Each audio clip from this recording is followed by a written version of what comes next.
2부 강의를 시작해 보도록 하겠습니다. 제가 준비했던 내용 중에 우리 역사를 다룬 부분은 조금 대폭 생략해야 될 것 같아요. 그래야 이제 시간에 조금 맞출 수 있을 것 같습니다. 우리가 이제 자유민주주의와 문명이라는 주제를 잡았는데, 그러면 문명의 반대편에 이렇게 야만이라는 걸 생각해 볼 수 있겠죠. 그래서 우리가 문명적이다, 반대편에는 야만적이다, 이렇게 생각해 볼 수 있을 텐데, 그러면은 어떤 게 문명이고 어떤 게 야만이냐, 그거를 또 막 이렇게 뒤섞어 생각할 수 있는데, 제가 한 견해에 불과하지만 제 나름대로 이렇게 조금 정리를 해보면은, 우리가 이제 기술 물질적인 차원이 있고 정신 문화적인 차원이 있고 이렇게 영혼의 차원이 있다, 이렇게 생각해 보면 눈에 이게 제일 잘 보이죠. 그러니까 기술 물질 차원에. 그래서 굉장히 빈곤하고 기술적으로도 형편없고 물질적으로도 잘 안 돼 있는 사회를 보면 흔히 그걸 이제 문명 사회라고 별로 생각을 안 하죠. 자, 그런데 그거와는 조금 다른 층위에서 기술이라든지 물질 이런 건 꽤 갖춰진 것 같은데 정신적으로나 문화적으로 볼 때 아무리 봐도 저건 별로 문명적이지 않은 것 같아, 이렇게 이제 우리가 생각해 볼 때도 있을 것입니다. 그런데 더 깊은 차원에 들어갔을 때는 이게 제일 안 보이죠. 그러니까 어떤 사람을 우리가 볼 때 저 사람이 문명적인 사람인가 야만적인 사람인가. 그래서 이 야만 세계 속에도 정치가 굉장히 발달할 수 있다고. 그러니까 이제 권력 정치만이 아니라 이 자기들의 의논하는 정치가. 그래서 때로 그것이 몽고처럼 대단한 세력을 이루어서 이렇게 팽창하기도 하죠. 그런데 몽고에서 봤을 때 그럼 이 세계가 고르게 이렇게 있었냐? 그래서 이제 혹자의 각도에 따라서는 다르겠지만 긴 흐름에서 봤을 때는 오늘날 자유민주주의로 집약된 아까 전에 말한 세계의 문명 전통이 이렇게 모여든 것 같은 그런 모습까지 이르지는 못한 것 같아요. 몽고 제국이. 자, 그런데 그러면 로마는 어땠냐? 로마는 몽고보다 굉장히 더 옛날에 있었잖아요. 로마는 어떨까? 로마 생각해보면 로마는 압도적으로 이거는 발달했죠. 로마가 남긴 경기장이나 수도, 도로 이런 걸 봐도 로마의 정신과 문화는 어땠냐?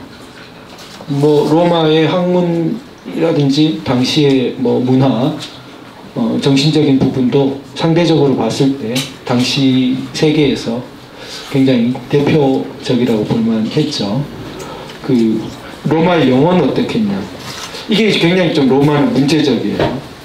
그래서 로마 사람들은 흔히 우리가 뒤에 알고 있는 것보다 훨씬 종교적인 사람들이라고 말해집니다. 이제 마키아벨리가 로마를 정치적으로 분석할 때도 로마는 2대 왕이 거의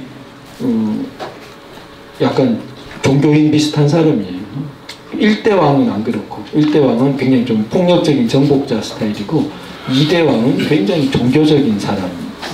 그게 로마가 이 양대 축으로 이렇게 안정됐다고 그렇게. 그래서 로마의 굉장히 종교적인 특성을 말합니다. 근데 그래서 이 그리스 사람들이 보면은 신화를 굉장히 조금 뭐랄까 소크라테스가 많이 비판하고 그런 것처럼 신들을 너무 우스꽝스럽게 만든 경우가 많지 않습니까? 신화에서. 그런데 로마는 상대적으로 그런 게 늦어요. 그러니까 그런 일종의 경건 태도가 굉장히 오래요. 그런데 그러다가 로마의 후기에 이르면 로마가 이제 이런 것들이 아까 전에 말한 것처럼 여기 이렇게 대제국을 완전히 평정해가지고 로마의 지경이 어땠습니까? 이게 로마, 그러니까 당시 자신들이 알고 있던 세계를 거의 다 점령했죠, 로마가.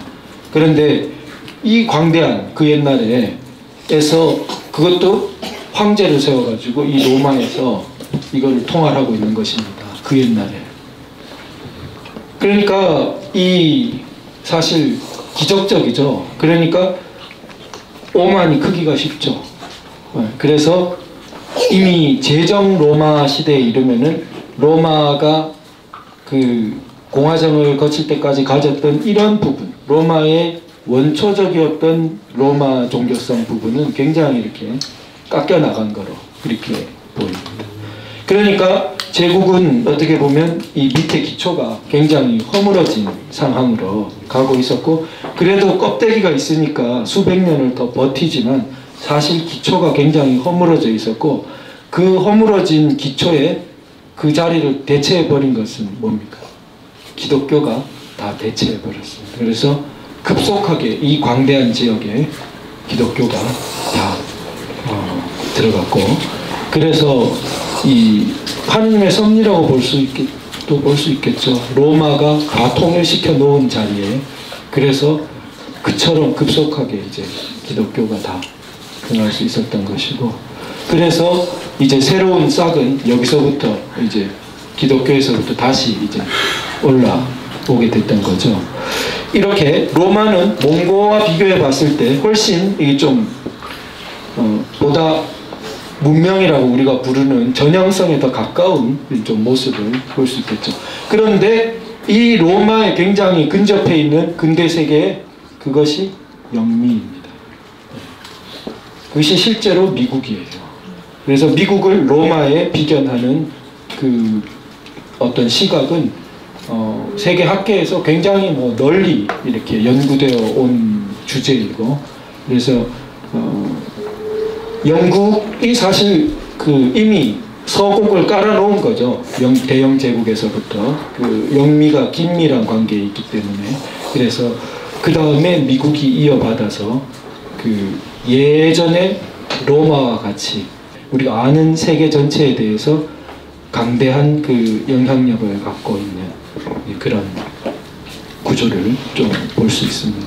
자, 그런데 우리가 이렇게 볼 때 좀 우리가 일반 인문학 하는 분들이 덜 보는 부분이 있어요. 그게 뭐냐면은 법과 정치라는 영역입니다. 그래서 이 문명이라고 할 때 이렇게 보이는 영역에서 법과 정치는 한 이쯤 중간부터 이쯤 중간까지 이렇게 들어가는 것 같아요. 그래서 역시 마키아벨리의 통찰에 의하면은 법과 정치, 이 제도가, 법제가, 이 시스템이 사람을 굉장히 강하게 이렇게 규정한다는 것입니다. 유전적인 인자나 그 지역의 풍토보다도 그 나라의 시스템, 체제가, 법과 정치 체제가, 자, 그거는 우리 남북한이 너무 극명하게 보여주고 있습니다. 남북한이 뭐 인종적으로 크게 다르지 않고 기후가 달라봐야 뭐 얼마 다르겠습니까? 큰 지구상의 차이를 보자면. 그러나 오늘날 나타난 북한에 현재 살고 있는, 탈출하지 않고 살고 있는 사람들의 삶의 모습, 그 사람들이 이렇게 보여주는 모습하고 이 남쪽에서 살고 있는 천지차예요, 사람들이. 그 천지차를 낳은 것은 가장 강한 영향력은 뭐냐? 그만큼 이 법과 정치 체제가 미치는 영향이 크다는 것입니다. 우리는 자유민주주의 체제로 왔고 그쪽은 전체주의 체제로 갔기 때문에 그처럼 하늘과 땅의 차이를 낳는 것입니다. 자, 그래서 이 법과 정치에 그러면 바탕이 되는 게 뭘까? 그게 이제 궁금해요. 법과 정치의 바탕이 되는 것을 우리가 그냥 또 쉽게 생각하면 그게 힘이에요. 힘 현상, 권력 현상. 그런데 아주 통찰을 깊이 한 분들은 그게 말이라는 것을 합니다. 이거는 그래서 말에 놀라운 그 뭐랄까 지위를 먼저 깨친 것이 바로 유태인인 것. 그래서 말씀이라고 나오는 거죠. 그러니까 그게 놀라운 것입니다. 이 현대 학자들이 생각해 볼수록 인간의 인간다움을 한마디로 나타내는 것은 말씀이에요. 말이라는 것이 가지는 지위가 그 근본적인 지위가 놀라운 것입니다. 자, 그런데 이 말을 제가 너무 뭐 이렇게 언어 철학적으로나 이렇게 나눌 수는 없고 자유민주주의와 연결시켜 보면 말을 가지고 뭘 하죠? 회의를 한다. 말을 가지고. 자유민주주의와 쉽게 생각해보면. 자유민주주의는 뭐 하는 정치체제예요? 특징이 뭐예요? 회의하는 거예요. 네. 그게 굉장히 특징적인 모습입니다. 자유민주주의와 심하게 대립되는 전체주의. 어때요? 회의는 자꾸 줄어들어요. 이렇게 독재자가 딱 이렇게 별 말이 많이 필요 없어. 말 많으면은 이렇게 수용소나 가기 쉬워요. 근데 자, 말이 그래서 회의인데 우리 이승만 대통령이 1905년에 독립정신에서 서문에 어떻게 썼나 읽어볼까요? 시작. 나라라 하는 것은 여러 사람이 모여 사는 조직된 사회로 여러 사람이 모여 의논하는 회의체에 비유할 수 있다. 그들은 큰 건물에 모여 몇 사람씩 짝을 지어 자유롭게 웃으며 이야기하고 토론도 한다. 토론만 하는 것이 아니라 때로는 난장판이 되어 싸우다가 사람까지 죽이는 위태로운 지경에 이르기도 한다. 이 같은 분쟁을 평화적으로 해결하기 위해 공정한 법과 규정이 필요한 것이다. 이를 위해 적절한 사람을 선정하여 그로 하여금 법과 질서를 유지하도록 할 필요가 있다. 사실 정치학자들이 들으면 깜짝 놀라요. 왜냐하면은 현대 정치학자로 뭐 너무 유명한 한나 아렌트, 또 독일의 유명한 철학자 하버마스, 이런 사람들이 정치 현상에서 말과 의사소통의 중요성을 강조한 거예요. 정치 현상의 어떤 말의 결정적인 그 말과 행위라는 거로 요약합니다. 아렌트는. 그런데 나라를 사실 평범하게 생각하면은 모여서 이렇게 같이 밥 벌어먹고 사는 곳이라고 생각할 수도 있고, 모여서 외적을 방위하면서 같이 이렇게 살아가는 곳이라고 생각할 수도 있고, 여러 가지 쉽게 생각할 수 있는 게 많아요. 근데 하필 나라가 뭐 회의체라고, 이거는 도저히 쉽게 누가 도달할 수 있는 경지가 아니에요. 나라를 어떻게 회의체를 먼저 생각해요? 나라라는 현상을. 당시 이 동방 끝에 그 조선이라는 그 꼴짝에 앉아서 이런 생각에 하늘이 내린 분 같아요. 이게 굉장히. 그리고 성경을 알았고, 성경 없이는 아마 이게 도달할 수 없는 경지로 보이고요.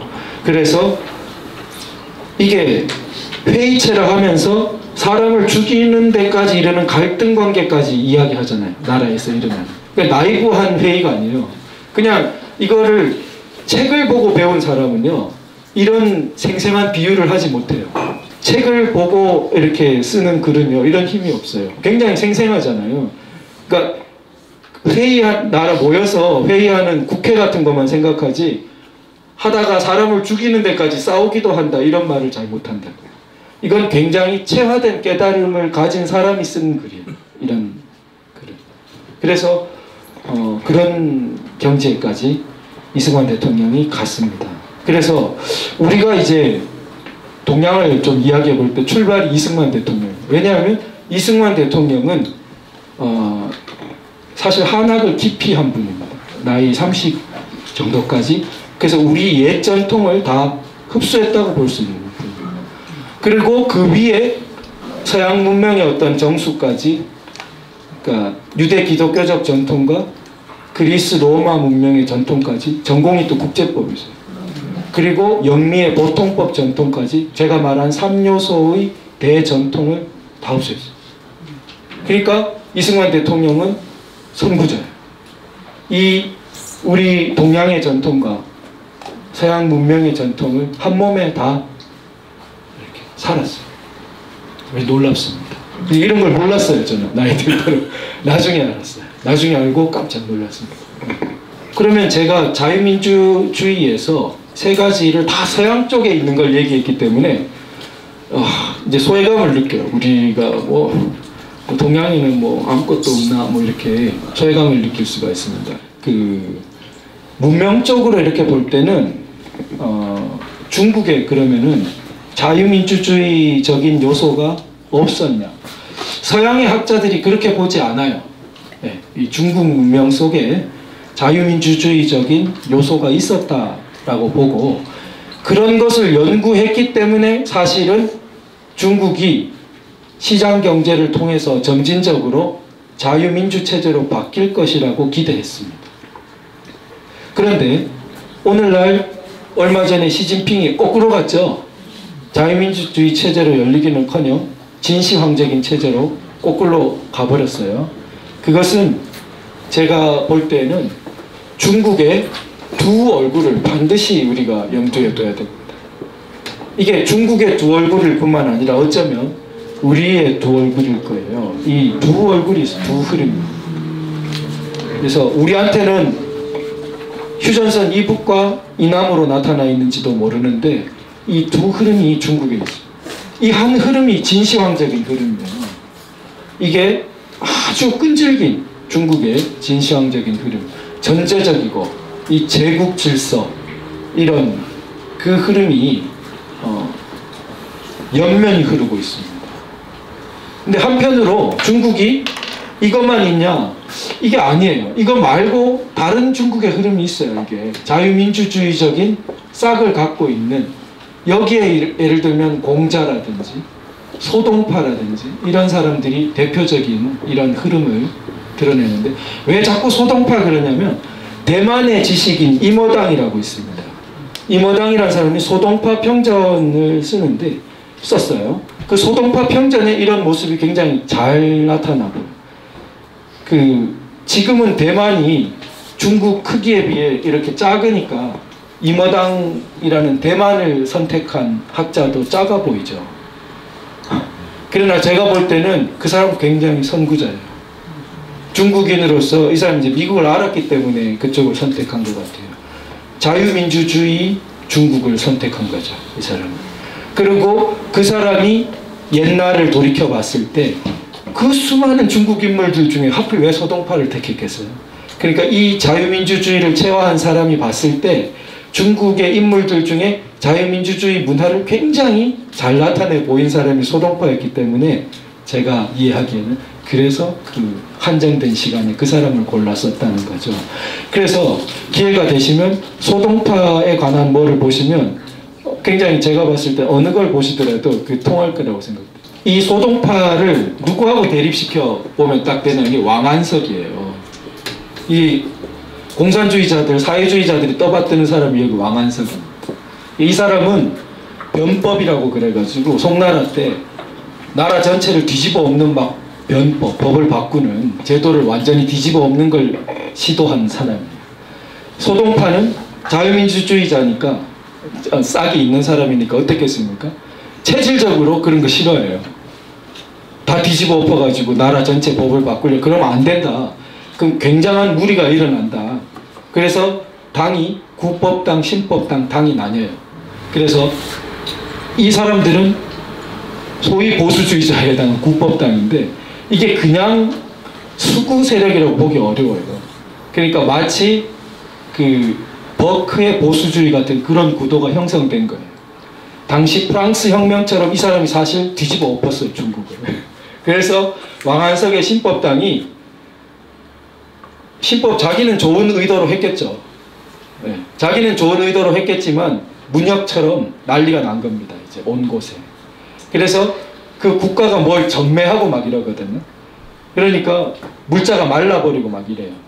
그래서 막 굶는 사람, 이게 굶어 죽는 사람이 거리에 널리고 이런 식의 혼란이 막 일어나고. 자, 그런 시대를 살고 이제 송나라에서 결국 이 당이 한때 이렇게 했다가 이제 바뀌는데, 자, 이런 흐름이 이제 전형적으로 덧뿌리에 가면은 춘추 전국 시대에 우리가 마치 소피스트 같은 학파들도 나옵니다. 이게 이제 명가라고 하는데요. 논리학파 비슷한, 논리 따지고 하는 그런 중국에도 학파가 있어요. 소수학파로 끝났죠. 왜냐하면 중국에서 그런 흐름이 막 크지를 못했으니까. 그렇지만 이런 명가라든지 또 실용적인 학문, 이렇게 상업 같은 그런 것을 연구하는 학파라든지, 이렇게 중국의 자유민주주의 지향의 그런 흐름들이 춘추전국 시대에는 훨씬 더 있었어요. 그런데 춘추전국 시대가 끝난 게 누가 끝냈죠? 진나라가 끝냈단 말이에요. 그래서 이 진나라가 차이나의 어원이 되는 진이거든요.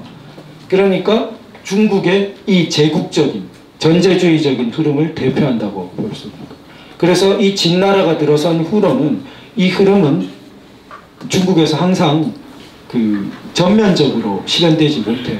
그래서 문화적으로 많이 이렇게 전승됩니다.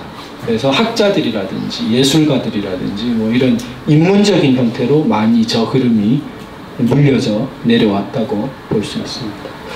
그래서 이것이 그럼 우리가 오늘날 실천적으로 볼 때는 어떠냐?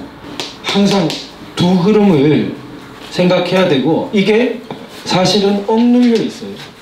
그러니까 이 시진핑 같은 중국 공산당의 이 흐름에 의해 가지고 이거는 억눌려 있는 겁니다. 만약에 역사의 방향에 따라 꼽히게 되면은 중국에도 이 흐름이 드디어 수천 년 만에 꼽히게 될 날이 오는 거고 이미 조금은 꼽혀 있어요. 대만은 다르게 살고 있잖아요. 다르게 사는데 여기가 자꾸 오히려 잡아먹으려고 막 그러고 있죠. 홍콩도 다른 전통으로 많이 살아왔는데 오히려 여기가 자꾸 힘으로 막 위협을 가하고 있는 상태죠. 거꾸로 대만, 홍콩적인 것이 더 발전한 것이 중국 대륙 전체에 퍼진다면 우리가 훨씬 숨쉬기 좋은 그런 세상이 되겠죠. 올 겁니다. 그런 날이. 우리 후대 세대들은 너무 행복한 미래를 너무 복된 날들이 있을 겁니다. 그래서 이 상상해 보세요. 이게 다른 중국이 이제 전면적으로 개화할 날이 올 수 있습니다. 중국에 그러면 조금 더 들어가 보죠. 그래서 흔히 유불도라 그럽니다. 그 중국에 유학적인 흐름이 있고 불교적인 흐름도 있고 도가적인 흐름도 있죠. 자, 그러면은 우리 아까 말씀드린 것처럼 이 불교적인 흐름 이게 짧게 한번 우리 문명이라는 이름을 붙였기 때문에 짧게라도 한번 고찰해 볼 필요가 있는데 원래 불교가 이쪽 방글라데시 있는 그쪽 지역에서 이제 석가모니 이제 출연했고 나왔는데 여기 쪽 불교는 이제 소승불교고 오늘날 남아 있는 건 실론 섬, 스리랑카, 동남아시아 지역에 이렇게 남아 있는. 그런데 이 소승불교가 이리로 온 게 아니고 우리나라로 전해진 것도 아니고 대승불교가 전해졌는데 대승불교는 여기 알렉산더가 정복했던 이 지역에 섞인 지역이에요. 이게 좀 달라요. 그래서 대승불교와 소승불교가 이게 제가 보기에는 상당히 조금 다르더라 이런. 일본 사람들은 소설 같은 데서 도쿠가와 이에야스 소설에서 이런 흐름을 자력본원이라고 그러고 대승불교적인 거를 타력본원이라고 그러죠. 그래서 대승불교는 자기가 깨닫는다 이런 측면도 있겠지만 불교니까 이게 의지를 많이 합니다. 부처 이렇게 의지를. 그게 타력본원이라고. 근데 이 부처의 구조도 저도 문학 때문에 이제 좀 나중에 보게 됐는데 굉장히 그 구조가 흡사한 게 있습니다. 뭐냐면은 본체불에 가까운 게 있고 이 현세불이 있고 그 다음에 이게 막 퍼져 있는 불도 있어요. 화엄경 같은 구조에서 이런 구조를 띈다고 그러는데 굉장히 성부, 성자, 성령 구조에 굉장히 가깝죠. 그런데 이게 나타난 곳은 이 문화적으로 혼합된 이 지역이에요.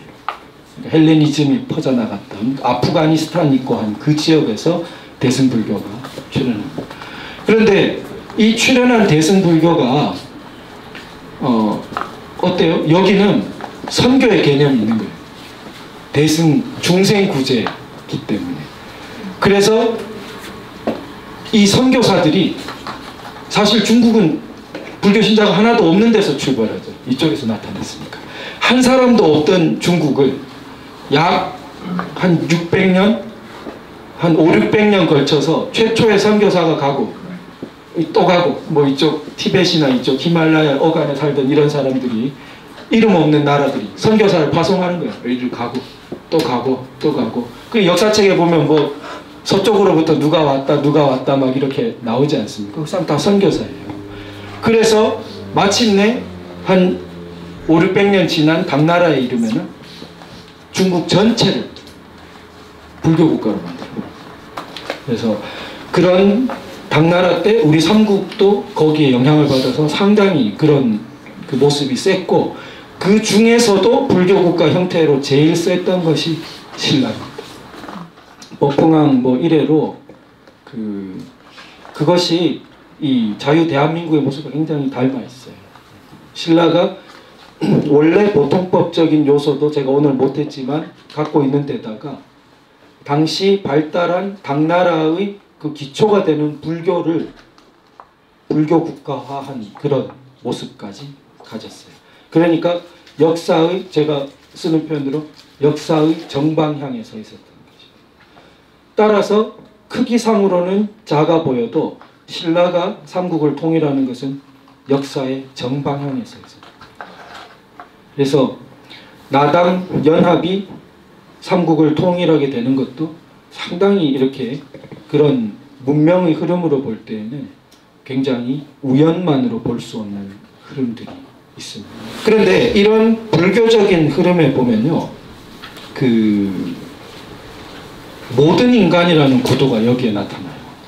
이게 이제 일체 중생 계유불성이라고 해가지고 결국 모든 사람은 해탈할 수 있다, 모든 사람은 불성이 있다, 이렇게 예외가 없는 그런 그 구조를 나타냅니다.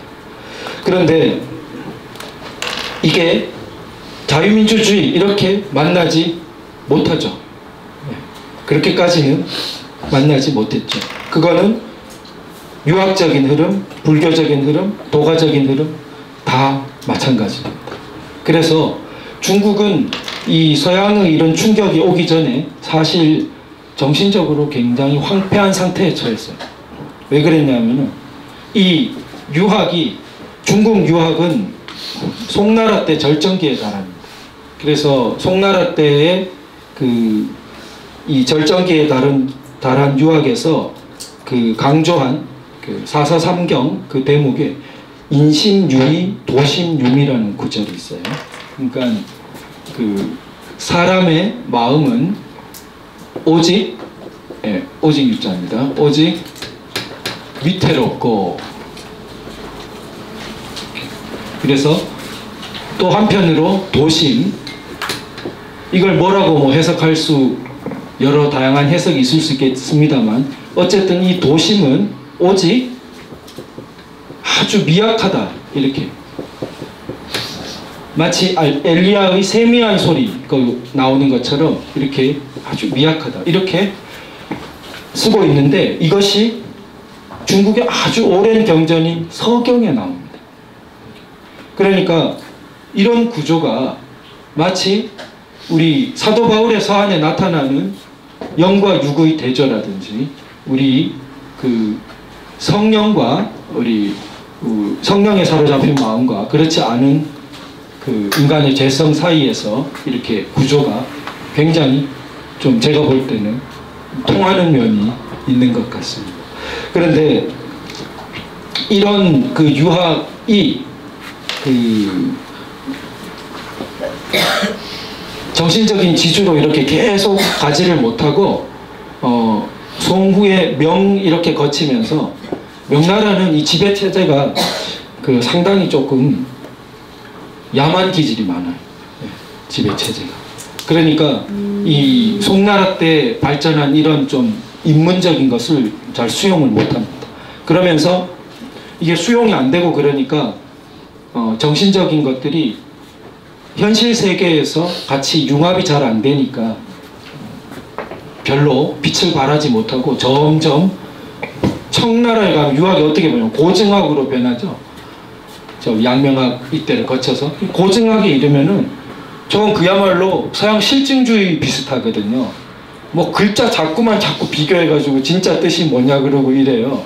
사람의 삶이 원래 이렇게 말하는 것처럼 삶이 어떻게 나아가야 되느냐 이런 식의 질문이 계속 그냥 저 멀리 뒤로 미뤄져 버려요. 그러면은 유학 말고 이 사람들이 뭐 다른 걸 가져서 그러냐? 없어요. 보면 불교도 당나라 때 거의 국교화 되었다가 그 다음에 선불교가 크게 일어나죠. 그래서 중국화된 선불교. 그래서 이 선불교에서 도가가 상당 이리로 그 흡수되어 들어간 모습을 보입니다. 중국의 도가 문명이. 그래서 그 원래 신선, 뭐 도인 이런 걸 추구하던 데잖아요. 근데 이게 선사, 그 스님 세계로 이렇게 많이 흡수되는 거예요. 그랬다가 이 선불교도 이제 한국이나 고려죠. 고려나 뭐 이렇게 많이 전해졌죠. 일본으로까지. 그랬다가 이게 또 점차 그 크게 성하지는 못하게 되거든요. 그러니까 결국 유불도 세계의 큰 흐름이 청나라 정도쯤에 이르면은 중국에서는 굉장히 이렇게 그 위태로운 지경까지 온 상황이었어요. 그때 이제 물리적으로 서양의 충격까지 이렇게 들어온 것입니다. 그래서 중국도 굉장히 그 괴로운 시기를 보냈고, 아마 그런 가운데 이제 그 복음이 들어가는 것은 뭐 거의 마른 땅에 그 비처럼, 바싹 말라있는 땅에 비처럼 들어간다고 이렇게 보여집니다. 그래서 우리가 그 자유민주주의가 단지 정치체제에 끝나지 않는 것을 마지막 주제로 보기 위해서 그 삼각구도를 한번 보겠습니다. 그 삼각형을 여기 뭐 그릴 수도 있는데요. 자유민주주의 체제가 있으면 여기에 시장 질서가 있고 여기에 법치주의를 생각할 수 있습니다. 이렇게 세 개의 삼각형을 생각할 수 있습니다. 그래서 등소평이 시장은 자본주의의 전유물이 아니다 이렇게 하면서 개혁개방을 시작했다고 하는데, 반쯤은 맞고 반은 틀린다고 보입니다. 왜냐하면 반드시 자유민주주의 체제에서만 시장을 할 수 있는 것은 아니에요. 이 삼각형에서 보듯이 경제 질서로서의 시장적인 질서는 자유민주주의, 근대 자유민주주의가 출현하기 이전부터 인간의 가장 오래된 사회에도 교환경제라든지 자생적인 시장들은 있기 마련입니다. 억압하지 않는 한. 그러나 이것이 근대 자유민주주의 그리고 법치주의를 만나서 이 법치주의도 중국에 실현된 것, 조금이라도 들어간 것은 통치수단이에요. 룰 바이 로. 이거는 본래 의미의 법치인 룰 오브 로와는 천지차입니다. 그래서 법가라든지 이런 사람들이 생각한 법치는 법이 통치수단인 거지, 법이 황제 자신도 법 아래 서는 모든 인간에게 평등하게 법을 적용하는 그런 법치가 아니에요. 그러니까 이 법치는, 이런 의미의 법치는 중국에는 오히려 조금이라도 싹이 있다면 공자의 예치에 가까워요.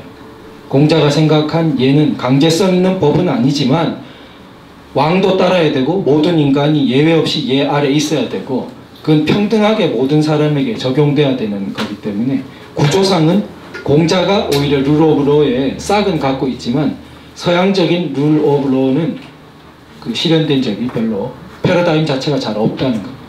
마찬가지로 공산당 중국도 그걸 알지 못해요. 그러니까 이 시장 질서가 더 높은 단계로 발전해 가기 위해서는 룰 오브 로, 실질적인 법치주의와 자유민주주의 정치체제가 보완적이에요. 이 세 개가 같이 발전하기 시작하면 원래 이 두 개 싹으로도 어느 정도는 큽니다. 그러니까 이 두 개가, 그 법치주의가 성장하면서 유럽이 점차 크는 겁니다. 로마법을 통해서. 그래서 시장, 법치주의 이 두 개만으로도 꽤 발전을 해오다가 자유민주주의 정치체제까지 결합이 되면 그때는 그래서 놀라운 영국과 미국의 폭발이 나타난 것이죠.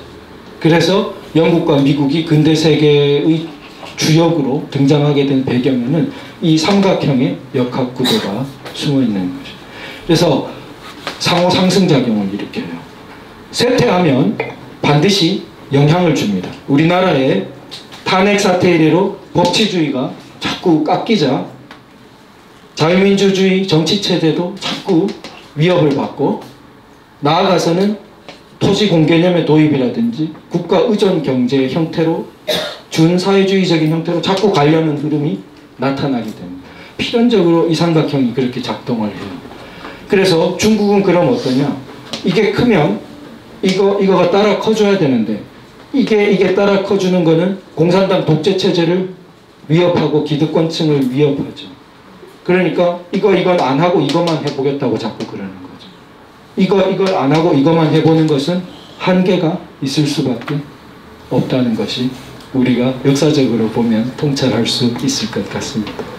그래서 결론적으로 우리가 이제 로마와 영국을 말했지만 로마가 어떻게 로마가 되었고 영국이 어떻게 영국이 되었나를 생각할 때 그 나라에 고난이 없었냐?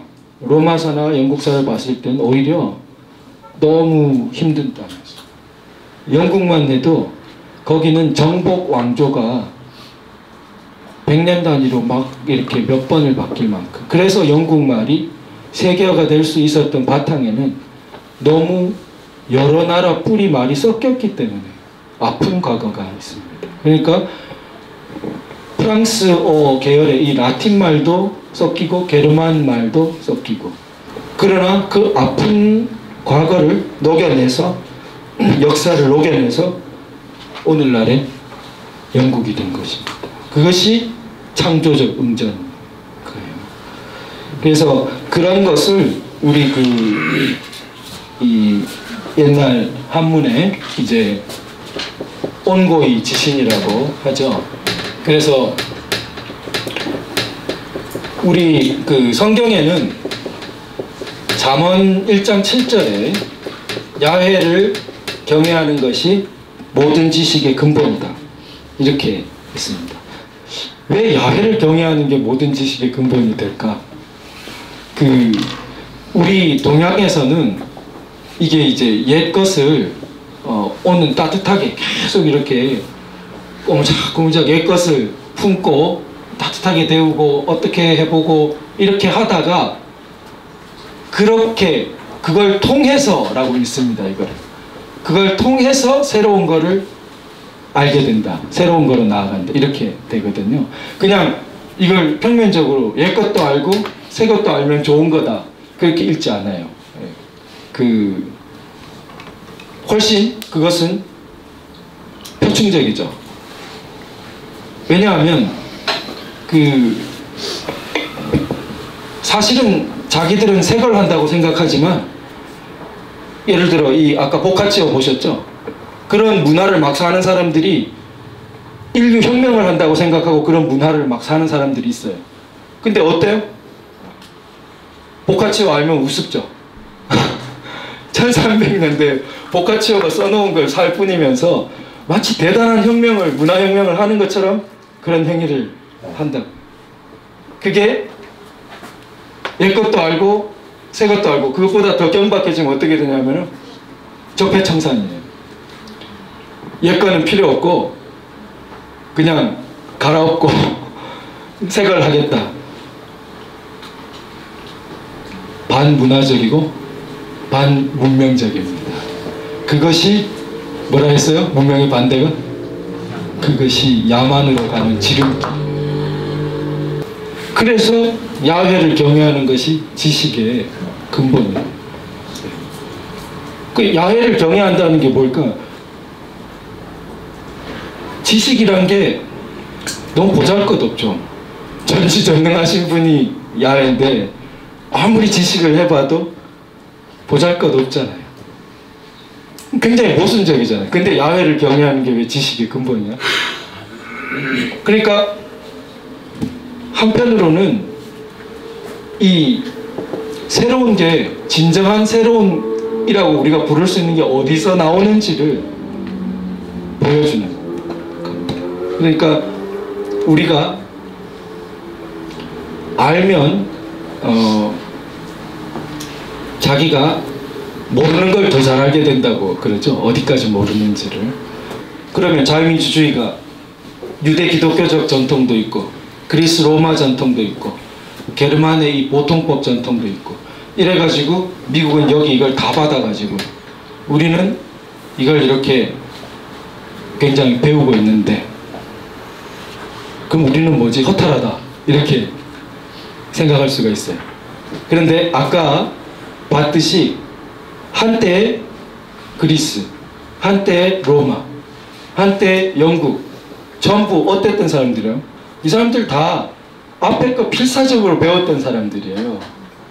그런 과정 없이 저기 간 게 아니에요. 근데 앞에 거를 필사적으로 배우다 보니까 자기가 나중에는 이렇게 간 거예요. 그렇게 가는 줄 모르고 가는 거예요. 근데 그렇게 가는 줄 모르고 가는 게 진짜일 수 있어요. 왜냐하면 그렇게 가는 줄 알고 가는 거는 이 알량한 인간의 알미 그리는 지평에서 가는 거예요. 그런데 그렇게 가는 줄도 모르고 가는 거는 이 우리 머리 차원이 아닌 정도의 그림으로 가는 거예요. 그게 진짜 가는 거예요. 그때는 차원이 다른 세계로 가는 거예요. 그래서 그럼 차원이 다른 세계로 가는 거는 당연히 먼저 그림을 가질 수가 없잖아요. 그래서 온고의 지식이에요. 그래서 야외를 경외하는 게 지식의 근본이에요. 큰 지식은 보이지도 않아요. 그래서 우리가 지금 보이는 이 세계를 우리가 마음에 갖고 가면, 자, 우리 여기도 조금은 부족하지만 설명했습니다.